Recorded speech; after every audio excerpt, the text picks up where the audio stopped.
হাজার হাজার বছর আগে মিশরের এই তপ্ত বালির বুকে রাজত্ব করতেন একদল শক্তিশালী মানুষ, যাদের বলা হতো ফেরাউন। আর সেই অনন্ত জীবনের যাত্রায় নিজেদের শরীরকে রক্ষা করা ছিল তাদের পবিত্র দায়িত্ব।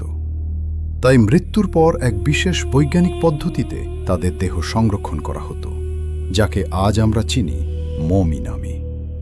কিন্তু প্রশ্ন হল, হাজার বছর ধরে লোকচক্ষুর আড়ালে থাকা এই মমিগুলো আমরা কিভাবে খুঁজে পেলাম?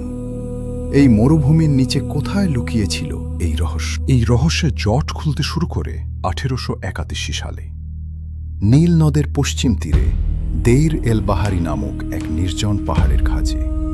সেখানে স্থানীয় কিছু মানুষ গোপনে পাহাড়ের ফাটল দিয়ে প্রাচীন সম্পদ চুরি করছিল। খবরটি পৌঁছায় প্রত্নতত্ত্ববিদদের কানে। যখন তারা সেই পাহাড়ের গোপন প্রকোষ্ঠে প্রবেশ করলেন, তাদের চোখের সামনে ভেসে উঠল এক অবিশ্বাস্য দৃশ্য।